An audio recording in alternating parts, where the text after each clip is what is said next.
Hello and welcome to Mentors Coaching FM, the show that helps you tame the business beast and build a marketing machine so that you can focus on helping your clients get the transformation you promise. I'm Gail Seymour, founder of Mentors Coaching, the results-oriented growth platform where learning providers of all stripes can create and deliver courses and programs that handle scheduling, payments and delivery all in one place with no monthly fee. Just a simple, low commission structure that means if you don't earn, you don't pay.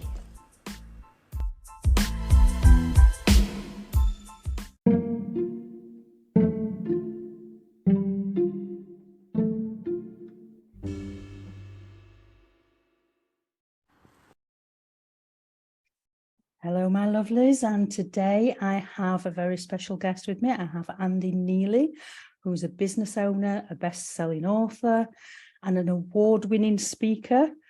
And so, Andy Neillie, you know what it takes to become a leader. And so that's what we're going to be talking about very shortly. We're going to be talking about leadership today. But first, if you'd like to just share a little bit about who you are, where you are in life now, and how you got there. You bet, Gail. I'm so glad to be on and getting the chance to talk with you and your followers about, mentoring and leadership. My story is a long one, but I'll keep it very short. I've been passionate about helping leaders lead better for decades now. And actually, Gail, I think it might have started with me having a couple of very bad bosses early on in my career. I was working in the construction industry as I worked my way through university, and we were going from job site to job site, and I was the assistant that was in charge of the paperwork. Gail, I'll never forget the day in the midst of driving a big pickup truck full of equipment from one job site to the other.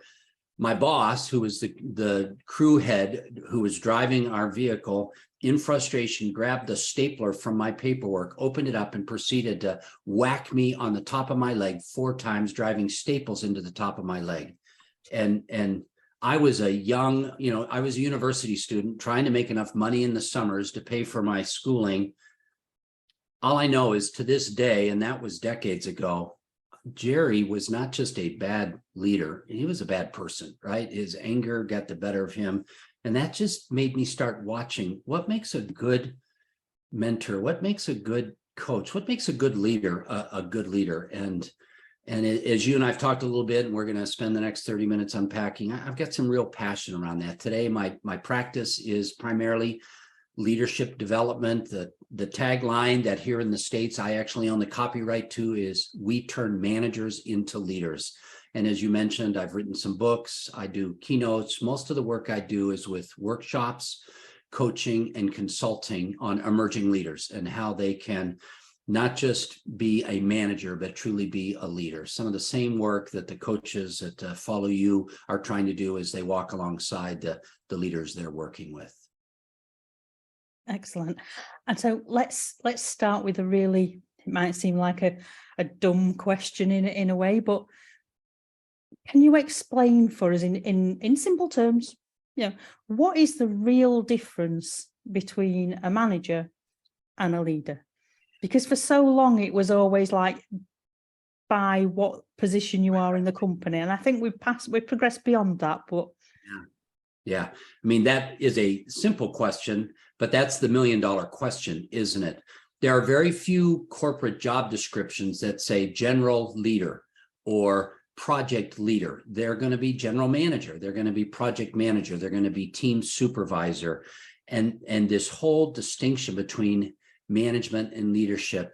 And the interesting thing, Gail, is it's not an either or. Good managers are needed inside nonprofits. They're inside governmental organizations. Definitely, they're inside the corporate marketplace. When you think of the management role, you typically think of responsibility to move things forward. So they take goals, they objectify those goals, they manage the projects, they manage the people, they monitor outcomes. These are all really good things. At some point, I'm concerned that management has gotten kind of a bad word because we all aspire to be leaders.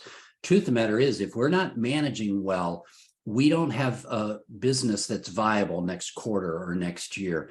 Good management is imperative.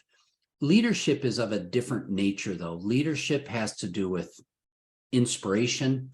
It has to do with character. Gosh, in these hard-pressed times that we live in, why would someone choose to work for you? Here in the States, I saw a very discouraging statistic on the internet just in the last couple of months. 40% of employees are actively looking for another job. And the main reason they're looking for another job is because of their boss. And that, I would say, is the leadership issue. It's not a management issue, it's a leadership issue. Why would someone choose to follow you? And so as you and I know, I'm hoping we can unpack that a little bit in the next 30 minutes with your coaches. Yeah, definitely. So I tend to think of it in terms of that management is all about the checks and balances and as you say, making sure things happen. Right. And in some ways it's a sort of thing that might be automated or supplemented by a lot of data acquisition, and there's a mechanical aspect to it, whereas the leadership is more, it's the human element, it's the relationship, and you say the inspiration. So you have a framework, if you like, that you talk about leadership with. Would you like to just briefly introduce us to that so that we can get the frame of reference? Yeah, and probably to do that, I will echo something you said just a couple of minutes ago. There is a simple distinction between management and leadership, and I will say right up front at the beginning of our time together, leadership is simple. Now, that doesn't mean it's easy, but it is simple. And you're right. I've got a construct. I've been looking at folks like you and your coaches, Gail, for decades at this point. And what makes a good leader a good leader? My doctorate studies were the personal side of leading well, the character issues of a good leader. And that's not the only thing they need to bring to the table. As I've been able to summarize 30 years of reading and researching, of interviewing, of surveying, of speaking with thought leaders about this, I think you and I can begin to know that we are emerging as good leaders when we are developing what you and I have referred to, and I shared with you a little bit earlier, what I call the 4 leadership necessities. There's 4 things that help you know you are not just a manager, you're becoming a leader. The first one is the area of conviction. And we're going to come back and talk a little bit more about that, the passion, the strategy, the energy. There's a reason why you and your team have your eyes up.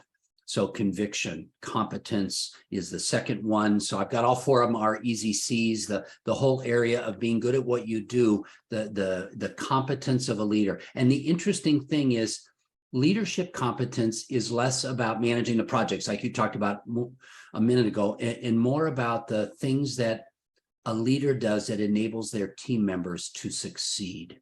And so leadership competence, you know, the one of the best-selling books here in the States for a number of years now has been this title, What Got You Here Won't Get You There. And part of what frontline managers need to be coached up on is the behaviors you used when you were a team member need to now be modified when you're a team leader. And so I assume that some of the coaches that you work with, part of what they're doing is they're helping people realize what got me here is not going to get me there in this area of competence. The third C, so we've got conviction, we've got competence. The third C is the character C, Gail, and we'll go a little bit deeper into this as you and I talk more, but this takes me back to Jerry and his anger management issues. And I'll share a story with you a little bit later in our time together of a sales manager who in 5 minutes lost his ability to lead his team well because of a character flaw. And it was in a workshop I was facilitating on sales excellence many years ago. And it just was this horrifying reminder to me that character counts. Are you fair? Are you honest? Are you other-oriented? Do you put people first? That's the third leadership necessity. The fourth leadership necessity, Gail, I've struggled with for years. How do I capture what I observe good leaders doing with a C word so that it's easy and memorable? I used to have like concise and critical or consistent communication or words like that. here's the word. And here in the States, it's kind of an old-fashioned word, but it's really the word covenant. Covenant is an interesting word. In fact, I live in the state of Texas here in the US. I'm not sure what it's like in the rest of the states, but in the US, if someone chooses to get married in Texas, it's an expression of the deep love that they share and hope to share for the rest of their lives. They also have some official paperwork that gets signed and turned into the Secretary of State and officially recorded. There's both a personal commitment, but there's also a formal acknowledgement. And when I look at effective leaders, they work hard at balancing that.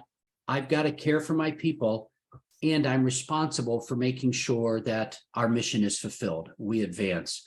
So really, it's only been in the last 2 or 3 years that I finally was able to say, this is what I see good leaders doing. They're engaging in covenant with their team members, with the people they influence. So there it is, Gail. That's a brief snapshot. The 4 leadership necessities: conviction, competence, character, and covenant. And as you have questions, your coaches might have questions, I'd love to go deeper into each one of those. Right. So let's start first with the commitment.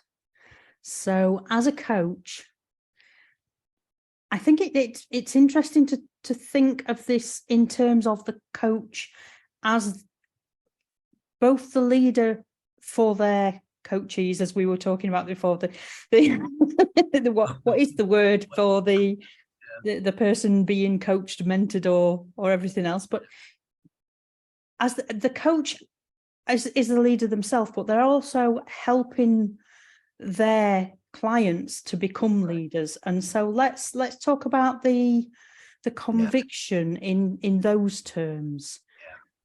Yeah, I think that's a good place to start. And it is humorous. You and I laughed about that a couple of minutes ago. We both work with coaches. Coachee is just an odd word. Mentoree sounds like one of those odd animals in the Florida Everglades here in the States. I use the term protege. It's a French term that typically means one who responds or is responsible to another. So you've got a coach and you've got a protege.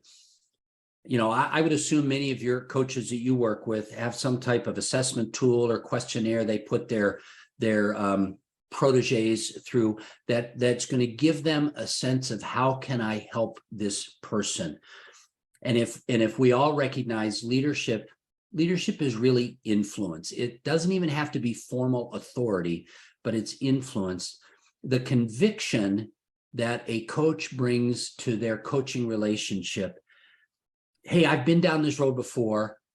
You're pretty discouraged at this point, or perhaps your management team told you you have to go get some coaching or things aren't going to go well. You're not where you need to be right now, whether it's a personal accountability or whether it's just, you know what, you were told you got to go get a coach. You and I both know that the future needs to look different than current. And the conviction that a good coach is going to bring to the table is, I know how to help you get there. Now, I think if you and I and all of us that are listening in are being honest, coaches can never be responsible for the outcomes of their proteges. Every time I'm engaged in a coaching conversation, one of the first points I bring is, gosh, I'm not the one that makes the changes. I can lead a horse to water, but you can't make them drink.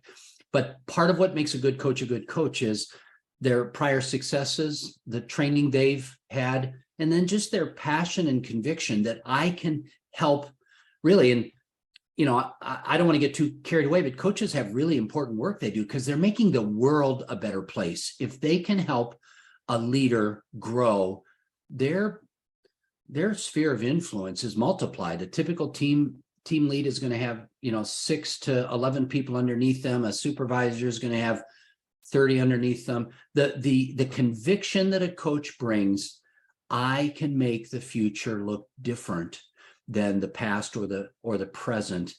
That's leading with hope. And so it's interesting that you and I are talking primarily to folks who have coaching practices. They're the real influence, in some respects. You're a boating person, I'm a boating person. They're like the rudder. And while the rudder might be a small part of the boat, it directs the whole boat. Their ability to cast vision into the future, that's the conviction of a good coach. Doesn't mean there's promises about the future, but we've been down this path before, and I can show you the way. Yeah, I think it's possibly in some cases you've got, when you're dealing with somebody who's a little bit lost or a little bit stuck, it's being able to see what they're capable of when they can't. Yeah, I think that's a big part of it. So that makes sense that, you know, you're lending them the conviction in their abilities. So that makes sense. Yeah. Now the Yeah. second C. Remind me of the second C, because the competence C. I mean, that's an interesting one for coaches, because I don't know if there's a more unregulated job description in the universe than coaching. Coaching goes from, you know, here in the States, we have life coaches, we have spiritual coaches, we have nonprofit mentors, we have governmental entities that will set up new businesses with coaches. We have executive coaches. What does a coach need to be good at? Well, I would assume there are some competencies of a coach that touch on an awareness of our changing society and societal responsibilities of emerging managers they work with. They've got to, you know, as you and I talked about, probably a lot of them have some type of assessment tools they use, MBTI or DISC, or maybe they've got their own questionnaires. A number of the good coaching certification programs provide coaches with that. And so their ability to have the tools they need to do their job well, that's the competence of a good coach. And then the interesting thing, Gail, is as we process this, really the conviction and the competence, they end up kind of rolling together. I'm coaching a COO of a company right now whose whole problem in a nutshell is he's used to managing projects. He doesn't have executive presence. He doesn't walk in and command the room, and he, you know, he doesn't know how to make sustained eye contact. He stumbles with a lot of his language. He's very competent, but people aren't getting his conviction because he's got some communication skills that he needs to work on. Well, if I'm a good coach, I'm not trying to fix his project management abilities. He's got that down. Really what I'm working on is trying to put him in places where he can work on, how do I make a better first impression? How do I command the room, not in a dogmatic way, but in a way that people around me can relax because they know they're in good hands. I think that's the mark of a good leader, is people can say, this isn't going to be a waste of my time, because the leader is competent at what they do. Yeah, I think you've got, as a coach, you've got to have, as you say, the core coaching competencies. And then if you're coaching in a very tight niche, you need a level of competency in that, but not necessarily the same level that your clients have, because you're coaching them in their core competencies and in the gaps. Boy, helping them to be good at what they're good at. Yes. Help them fill those gaps. And so when you're talking about that lead moving from one level to another, and you're helping somebody develop leadership in that sense, it's almost like trying to teach somebody to have that level of charisma that, you know, and people always say charisma can't be taught, but actually if you unpack it and you focus on the individual parts, then, you know, it can't be taught, but it can certainly be developed. So no, I would agree. And it's interesting because whether we're talking about coaches or whether we're talking about organizational leaders, that whole area of, you know, leadership, you know, some people are born leaders and others just aren't. I think I would have to admit there are some people that I think naturally emerge with some of the skills, behaviors, and mindset that make a leader a good leader. But I echo what you said. There are things that can be taught and can be, probably maybe taught's too strong a word, can be caught though. This protege that I'm working with, part of what he and I are going to work on is simply when you walk into a room, make good 5 to 7 seconds of sustained eye contact with each one of your team members and give them a head nod and let them know that, yes, I called this meeting for a good purpose. Well, that's a skill. And really, when we talk about, what makes a leader in this area, mindset, skills, and behaviors. And as you said a minute ago, all three of those areas can be addressed. Obviously, behaviors are easier. That's just the routines. Skills can be developed through repetitive practice. The mindset is a challenging one. Does somebody want to change how they think about what they want to be competent in? But yeah, it can happen. It's just not as easy as those folks that maybe were naturally wired that way. But I'm naturally left-handed. Can I learn to throw a ball with my right hand? Yes, I can. It's not quite as natural, but I can learn. Excellent. That's a really good analogy. So the third C. C. Yeah. So this is where, on the one hand, you have to tread carefully here because the whole area of character is fraught with risk, particularly kind of in a heightened, sensitized world that we all live in right now, where no matter what party you're in, the parties seem to be pushing further and further away from each other. And yet, in some respects, Gail, I believe I'm called to bring character back into the marketplace because this is the thing that derails the work of a leader faster than anything else. In the book Good to Great, that at this point is a 20-year-old book, they talked about the impact of character-rich leadership. The leadership challenge that's in at this point, like its 7th edition. They keep doing the same survey over and over again. They've been doing it around the globe for more than 30 years now. They're not surveying managers and leaders, they're surveying followers and employees. And consistently, the characteristics that end up being on the short list of why somebody thinks their boss is a good boss has to do with character traits: honesty, fairness, other-orientedness, balanced, not making it about themselves. Really a level that you and I would talk about of personal maturity, of not being in the limelight. I've got a team of retail managers that work for me here. My wife and I own some local businesses here in Central Texas. And one of our young emerging managers, I had some time with her a couple of weeks ago, and we're walking around their facility, just kind of getting caught up on things. And Gail, she wants to be an influencer. And I asked her what that was about. And she said, well, I want companies to give me products that then I can write about and people will follow me. And I said, and why did you want to do that? And she said, well, because I want to be an influencer. And then I said, and so what do influencers do? And well, I want companies to give me products and then I'll write about those products. And Gail, I realized now she's a very young gal and we all need to grow. I just realized she has mistaken celebrity for influence. And unfortunately, I think there's a lot of momentum in Instagram and TikTok, particularly in other places, where it's not about influence and impact. It really is about the 60 seconds of celebrity. Leaders recognize it's not about me. In fact, if I do a really good job, they're not going to recognize it was me doing a good job. All I know is my team is going to succeed. And as you and I think specifically about coaches, in some respects, there's a bit of thanklessness to being an effective coach, because if you and I are effective coaches, at the end of the day, in your world, they get the book published and it becomes a bestseller.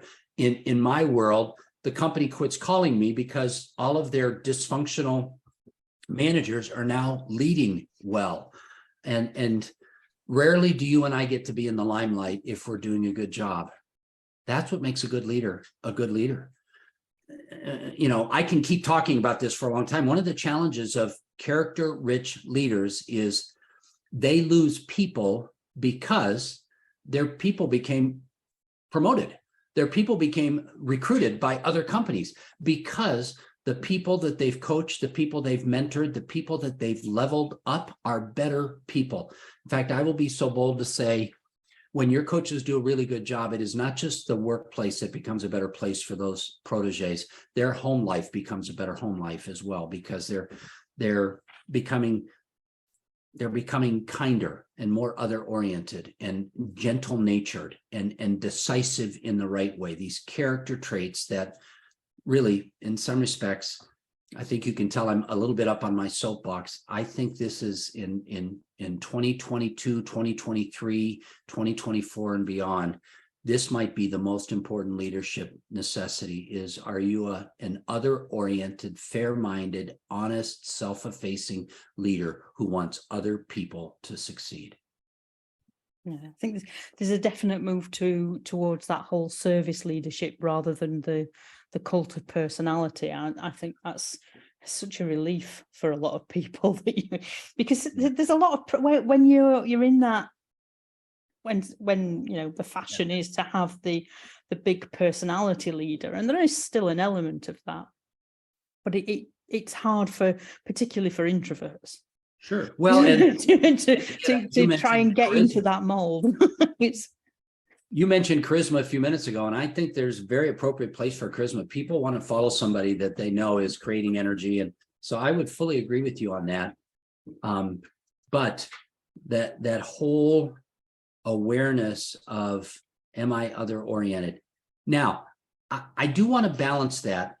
You know, it's funny. I've spent my life thinking about what makes a good leader, talking with leaders and emerging leaders about leadership and not just management. There's been a great movement here in the States, but really globally, and there in Europe as well, for the empathetic side of leadership that's really emerged in the last couple of years. And I'm a huge fan of that. But there is a balance here. Stewardship of resources is an important part of any manager or leader. Hey, I can't just take such good care of my employees that I let them work from home in a retail environment, which means we can't keep our schools or stores open and we're out of business next year. In fact, it's ironic to me. You're kind of getting my pet theory here a little bit, Gail. There's nothing new in leadership. Once we got past Marcus Aurelius and Jesus Christ, there's really nothing new in leadership. And the interesting thing is neither one of them talked about leadership a great deal. They talked about servanthood and stewardship. Those are the two things that they brought to the forefront. And that's the tension or the balance of a rich in character leader. I need to, dare I say, love my people well. Yes, I will use that term because love is a verb. That means I am working in their best interest. I need to love my mentors well. At the same time, I'm being paid to steward the responsibility. I need to make sure that I have a viable business that will still be in business next year. So I need to charge for my services. I can't just give them away. I need to make sure that I watch the processes, that I seek the certifications, that I hold people accountable to do their homework. There's a stewardship aspect of leadership that can appear to be unempathetic at times. It's not an empathetic, it's just thinking bigger. You probably saw it there in Europe about 2 months ago. Here in the States, a CEO went on LinkedIn and basically cried on camera because he had to lay some people off.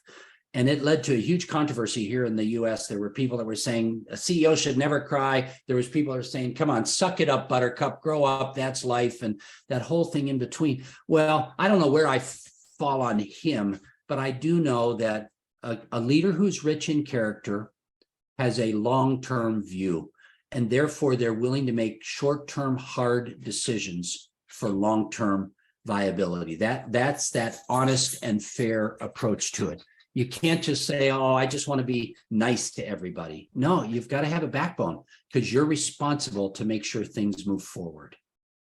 Yeah. Ooh, sorry about that. I kind of got up on my soapbox for a minute there. Absolutely fine. No, I was just going to say, as having been in that position where it's not fun having to let somebody go. Yeah. And I think putting a hard face on that and acting as though it doesn't bother you, I think is doubling the insult.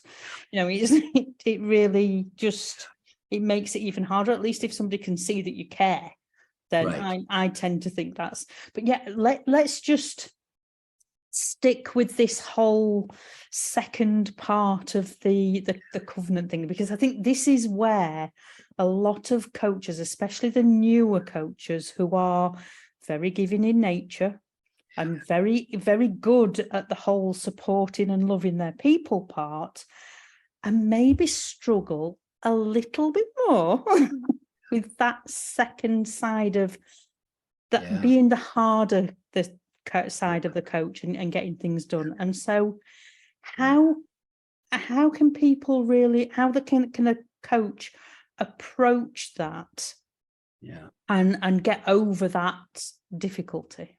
Yeah. Great question. Well, it's interesting because you made the right transition.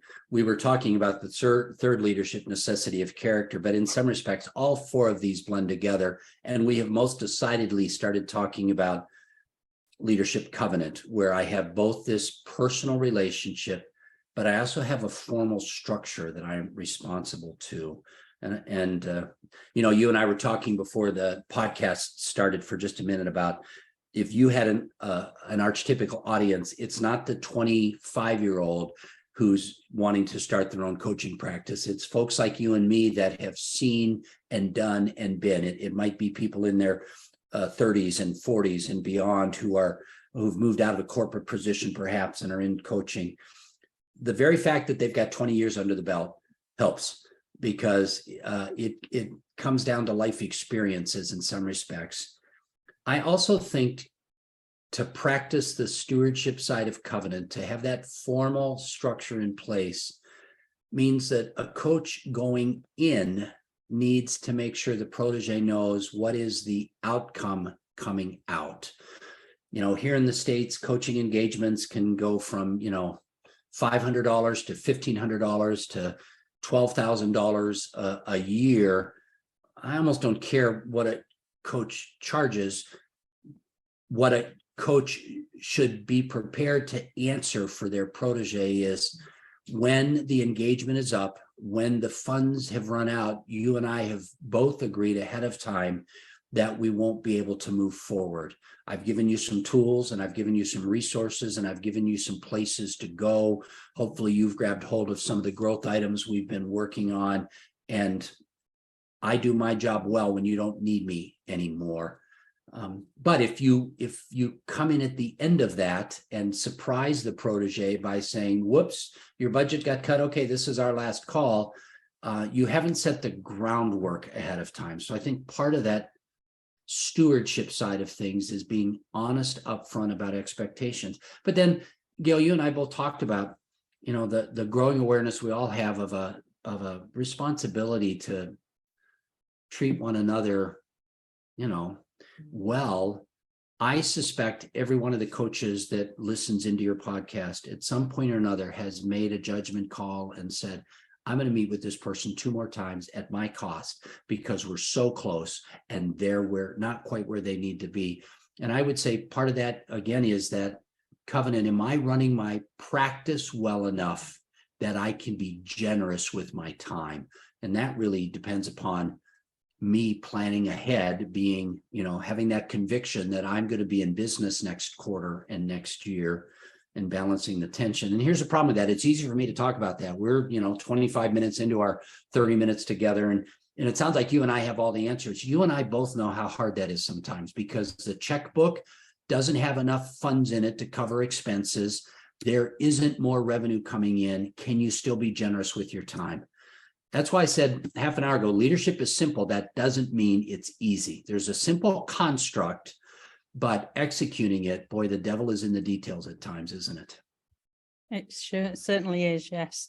And as you alluded to, we're going to be running out of time shortly. So I just have 2 last questions for you, and they're the same 2 questions that everybody gets at the end. And so the first one of those is, if somebody wants to continue this conversation with you and wants to connect with you online, what is the best way for them to do that? Probably a couple of ways. first of all, my website, neillieleadership.com. The good thing for me is my last name is spelled distinctly enough that it doesn't get confused with anybody else. So Neillie Leadership, Neillie leadership.com will take them to my website. I've got a bunch of resources there. There's also a link there if they wanted to schedule a leader to leader conversation. I would be glad to open that door and start talking with more of your coaches and mentors as we work together. So neillieleadership.com. The other thing you and I talked about, the heart of good leadership and the heart of good coaching is a lot of times tied to the effectiveness of the conversations that we hold. And I have a resource that I'd love to make available to your listeners. If they just go to leadershipmaterials.com, there's a link to a page on my website that will help them download a short little ebook on the best practices for holding a hard conversation, how to hold a coaching conversation, how to hold a threefold affirmation conversation. I really see three different types of conversations leaders should be having: the hard conversation, the developmental coaching conversation, and the affirmation conversation. And again, if they just go to leadershipmaterials.com, it'll take them right to a landing page where they can sign up and get a copy of that 8-page ebook. So yeah, would love to continue these conversations with them. Excellent. That's awesome. I'm sure that's a very, very useful and valuable resource for not just for coaches, but for anybody who's wanting to develop their leadership potential. And so the last question as we wrap up, and it's the simplest question. Is there anything else that you wanted to say that I didn't ask? Well, in some respects, leadership is simple. That doesn't mean it's easy. Your last question is the simplest. Gail, one of the most popular movies 25 years ago here in the States was The Blues Brothers. And it was a couple of comedians who traveled across the country trying to do blues concerts, and they had no talent. And at one point, one of them is talking to another as they get in a car and drive to the next engagement, the next gig that they're supposed to do. And one of them says to the other ones, you know what, we're on a mission from God. And it became one of those classic lines from the movie. Gail, I'm supposed to make leaders better leaders. I'm on a mission from God, if you would, to get rid of the anger, self-celebrity leadership models that we see out there today. And so if I have been hopeful and encouraging at all to your mentors and your coaches and the managers that listen in to you, I would just love to look them in the audio eye and say, your leadership matters. People are better, organizations are better, families are better, our society is better when you and I grow as leaders. Your leadership matters. Andy Neillie, thank you very much for your time today. And with that, we'll be signing off. Pleasure.